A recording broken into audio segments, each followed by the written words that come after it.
Closer the better, right? To the chin. Welcome back to the Chicago Auto Show. I'm Mark Bielik. I'm the Director of Communications and Technology for the Chicago Auto Show. And we're here at the Chicago Drives Electric display in the South Building, where there's 5 different vehicles that you can take rides in: Cadillac, Volkswagen, Nissan, Chevrolet, and what's the last one? BMW. There you go. And but that's just one of 7 indoor test tracks here at the Chicago Auto Show. So today we're going to be talking specifically about family vehicles, because honestly, the auto show is a great place to come out, look, compare, shop, and there's a lot of family vehicles on the show floor. But first I want to introduce our guests, and then we'll get into the discussion. So Kelly Enright, who's the Midwest PR Director for Stellantis brands, which is Chrysler, Dodge, Jeep, Ram, and Alfa Romeo, and Fiat, yes, Fiat. Becky Skyver from Nissan, she's a product specialist for Nissan. And then Rob Duffer, our friend from Internet Brands, which is Motor Authority, Car Connection. What else you got there, Rob? Green Car Reports. Green Car Reports. So these guys are the experts. I'm going to be throwing questions out to them over the next 20 minutes or so. And we're going to talk family cars and what makes a family car and what makes a good family car. So first off, maybe we could just start talking about, like, family cars have changed. If you remember, if you're of a certain age, Rob, you're almost there. I'm definitely there. Some people out there are of that age. You remember riding in the back of your parents' station wagon, facing the wrong way, and making faces at people at stoplights and stuff. That was the family car of the 80s, 70s. That's not so much the family car anymore, right, Rob? 79 Chevy Caprice Classic. Brown, right? Wasn't it brown? There you go. So today's family cars, I mean, maybe even a decade ago, there was still the full-size sedans were out there. They were king. You had stuff like the Crown Vic. You had the Chevy Caprice Classic, Toyota Avalon just a few years ago. But kind of family cars have changed, right? I mean, car maybe isn't even the right word. Rob, what do you think? Yeah, I mean, it's crossover, which is SUV, which isn't even a thing anymore. So it's really crossovers. I can't name. There's no more full-size cars. So really the family cars are down to mid-size cars like the Toyota Camry or the Honda Accord, and then it's all crossovers. So whereas there used to be 3 or 4 different sized sedans or hatchbacks, now automakers have 5 to 6 different crossover SUVs, ranging from the smallest ones that are really just taller hatchbacks to big full-size SUVs that are based on truck platforms. Well, and then of course you have minivans too, and I know, Kelly, you want to talk about your minivan, but I mean, if you had maybe a family of more than 2 kids, a minivan was honestly the ideal vehicle, with the sliding doors and the giant, cargo space, and easy to get kids in and out of the car seats and stuff. I swore I would never own a minivan, and I do. And I love it. And I've had 5, and we have an SUV at home and a minivan, and we're in the market to buy another one. But because now we have teenage kids and we're hauling their stuff to college and sporting events, we need the space more than ever, even at this age, back to when we had car seats. So it's kind of come full circle. Yeah, and I think, it's important to point out the minivan market, with the growth of crossovers, has shrunk quite a bit. I mean, Nissan used just a few years ago had Quest. Yeah, I have the Nissan Quest, and we discontinued that in 2016. And I love my Quest, but people come looking for a family vehicle, and I'm like, hey, we've got the Pathfinder now, but the cool thing about it is some of the features that I wanted, that I bought a minivan for, now we're offering in the Pathfinder. The big thing was the captain's chairs with a removable center console. People wanted to be able to have their kids walk through to the back.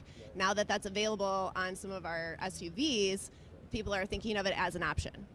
Yeah, I mean, we all have kids here, I think. Rob, yours are like high school age, mine are a little bit older. Yours are kind of spread high school, college. I mean, you go through stages, right, where maybe the minivan is the perfect vehicle for a family when they're little, when you've got the car seats. I mean, it's so much easier to put a child in a car seat when that big sliding door is open than reaching in around the back, especially going to like a third row seat too.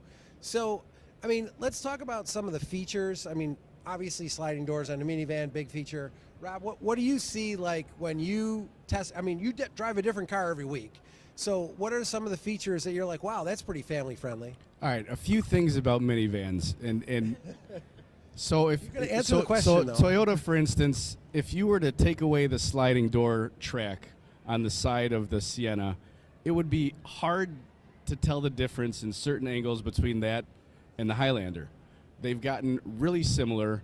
One of the differences is the ground clearance. So minivans ride a little lower, so they're easier to get in and out of. And the sliding door, for all its criticisms of being ugly, is practical. You save your back when you're getting the kids in and out, and then the kids are able to step up into it. You can fold or remove the seats depending on the vehicle. So the minivan is the most practical car on the market. And if you think that practical is smart and smart is sexy, then the minivan is the sexiest car you can buy. So what was the question? Like some of the features that you think are family friendly in vehicles you've driven, because I mean obviously Kelly can talk about stow and go, you can talk about stuff on Pathfinder. You're driving every car all the time. Yeah. So you probably have a better kind of perspective of like all these features. One of the surprising victims of the pandemic when it comes to automotive features was the Honda vac. That was the built-in shop vac that was in the back of the Honda Odyssey. People were really disappointed when that went away because that was another one of those convenient elements that made life easier with kids. And one of the big things that I love about minivans, and I was a minivan owner and would be a minivan owner again because of that sexy thing, is that the storage spaces are wonderful. It has more room, like the consoles are bigger than some pickup trucks. You have, in many cases in the cargo area, bottom floors that can hold golf bags vertically. The wells of storage are huge, and then there's all these compartments, so like you can put a gallon of milk, a jug of cider in either side, or a six-pack in either side, and it won't roll over. You don't have to worry about six-pack of soda. You don't have to worry about anything spilling out of the back because the well is lower. And those are some of the features that I love, is just the way the packaging works out. Honestly, as a mom with a 7 and a 9-year-old, we do a lot of road trips and stuff like that. And nowadays, it is all about connectivity. Like, people want Wi-Fi in the car. They want a lot of charging ports, so the USB-Cs and the USBs and all that kind of stuff. So even putting them in the third row, because that was a lot of things, like kids don't want to sit in the third row. They don't have access to some of the charging ports. We even put them in the back row, even on the Pathfinder. So it's like stuff like that, cup holders, charge ports, anything you can do Wi-Fi so they can be on their devices and, access their stuff.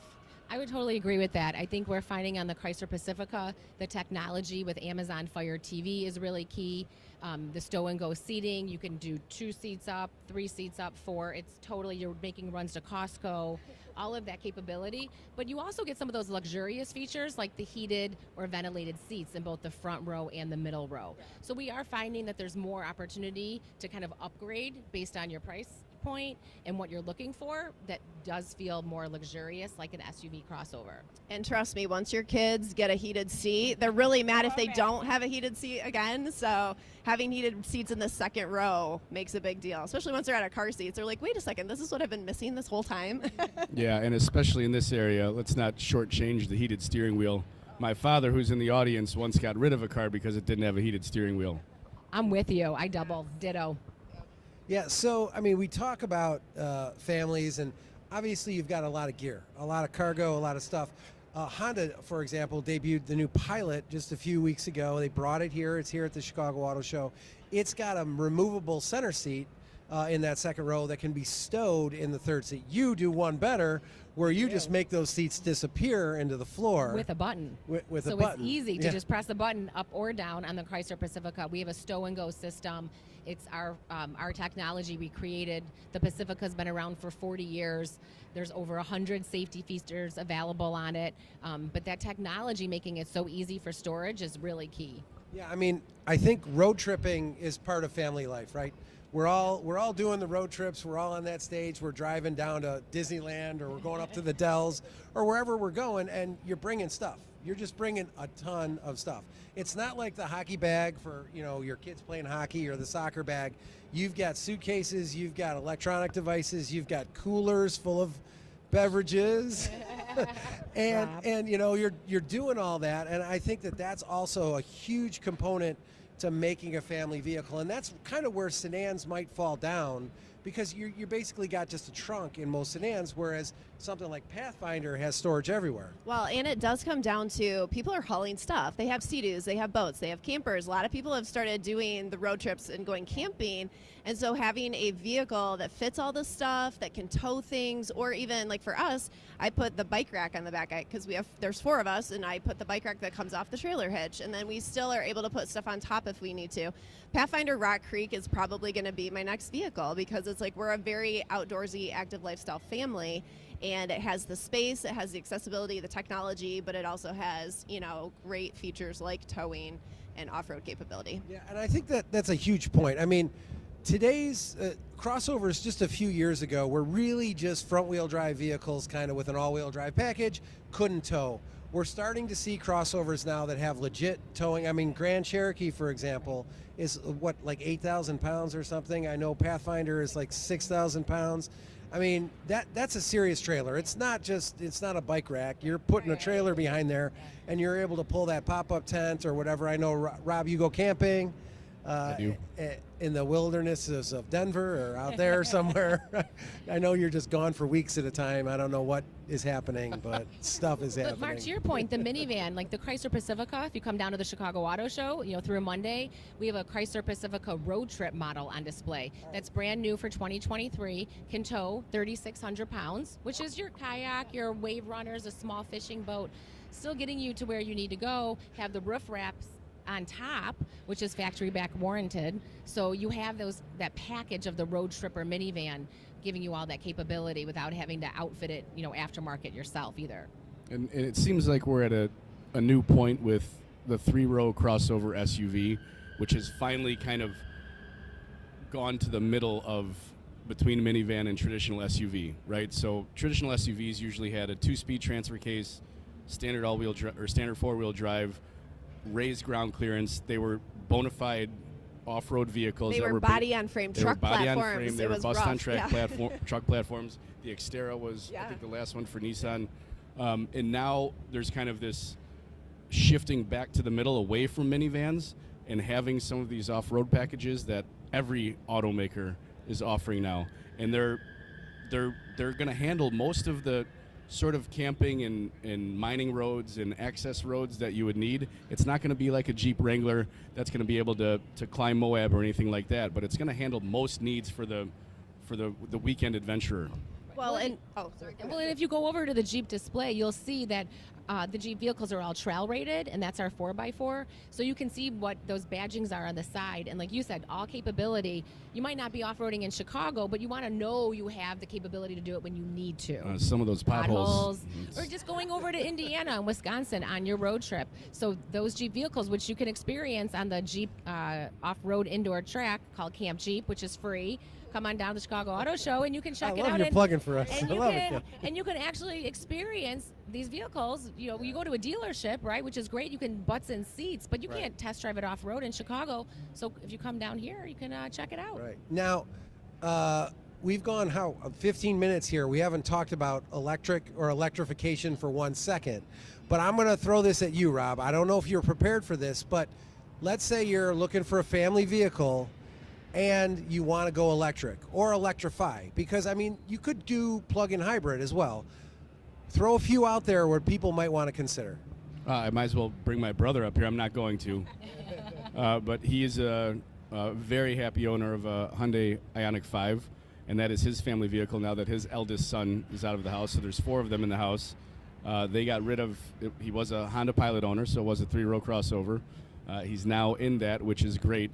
To your point specifically, I think the ideal family vehicle is a plug-in hybrid, because you can have all of your day-to-day miles around town, running the kids to practice, to school, errands, the grocery store, whatever it is, all electric without any concern. You plug it in at night, it'll charge in 3 or 4 hours.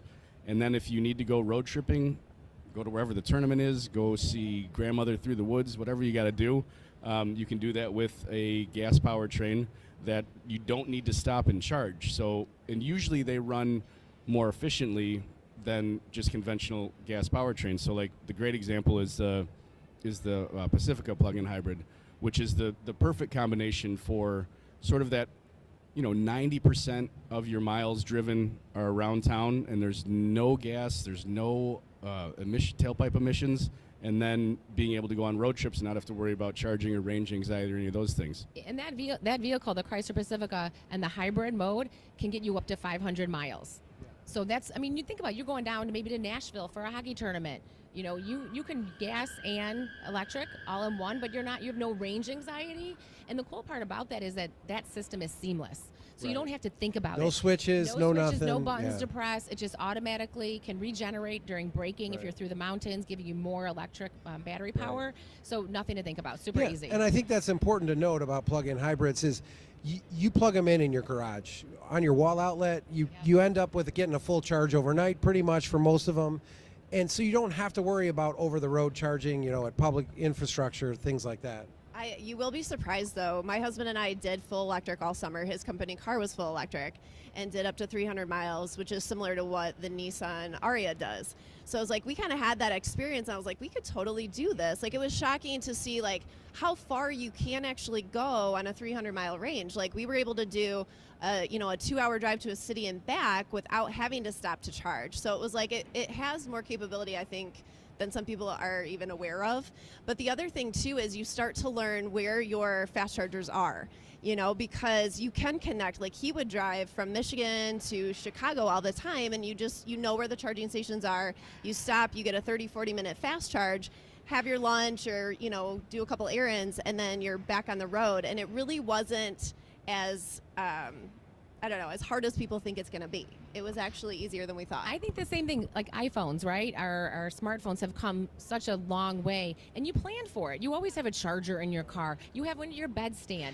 You just know when your phone needs to be charged. You're aware of it. I think people with EVs or plug-ins, it'll become just nature, just habit that you're going to be doing that because you're aware of where your surroundings are and where you're going. And every morning, all of the apps. Yeah. And the platforms on the vehicles, so easy to find those charging stations. Absolutely. And you are waking up every day with a full charge. So it's like, I don't wake up with a full tank of gas in my minivan every day, but I do, it was nice to kind of wake up and be like, oh, now you've got a 300-mile range every morning to get where you need to go. Yeah. And not having to stand outside and fill up a tank of gas. In the freezing cold. The other advantage with EVs, and this is a distinct advantage over a plug-in hybrid or a gas car, is the interior space and packaging is far roomier. It's far more open. It's kind of a clean sheet approach to what you can do. So what happens with a plug-in hybrid is it's based off of the gas engine powertrain and platform. So there's usually going to be a drive shaft tunnel. There's going to be other things that eat up interior space that you don't have with an electric vehicle. So one of the things that my brother loves about the Ioniq 5 is how roomy and airy that cabin is. Yeah, and I think, we're not yet seeing a lot of 3-row full electrics yet, but we are seeing the 3-row plug-ins. You've got with Grand Cherokee, and there's a few others out there. Volvo's got one. But, when we're talking family vehicles, you get the minivan, you get the large crossover. For somebody who wants sports car performance, or at least some semblance of it, the minivan, has the whole soccer mom mentality. Are there options out there for somebody who says, I want something a little bit more sporty? Maybe I love that you're talking family minivans and there's tires squealing behind us. And aside from putting flame logos on the minivan, you're not gonna get athletic appearance. You're right. Yes, and they are. But there's no shortage of sport tuned trims on 3-row crossovers. And so one of the other things about electric vehicles that goes under the radar and not really reported too much is that they are fun to drive. There's instant torque. There's instant acceleration off the line. So even mainstream EVs will have 0 to 60 times 5 to 6 seconds, which is great. And quiet. Quiet. Right behind us, there's electric cars squealing tires, and you don't hear one motor, right? Right. And no exhaust too. Sans the Charger SRT. Right. With but there's also, the plug-in hybrid. There's that always boosts torque in crossover SUVs, so there's more performance in that space. If you want if you want to go full on performance SUV, then there's the Durango SRT Hellcat. We brought sexy back. You brought it, Bringing sexy back, yeah. right? And then the what was the Cherokee? I don't The remember. Grand Cherokee Trackhawk. Trackhawk. That's it. Trackhawk. But I know, I mean, just over there, BMW's got the XM, which is a big crossover. It's a lot of money, but yeah, I mean, if you want to kind of have your cake and eat it too, you're going to look at spending $70,000 or $80,000 on that kind of a sporty family vehicle. But anyway, I thank you guys for joining me here in the Chicago Auto Show. We'll be back tomorrow again with Facebook, doing Facebook Lives, and appreciate the time. Thank you. Thank you, Mark. Thanks, Mark.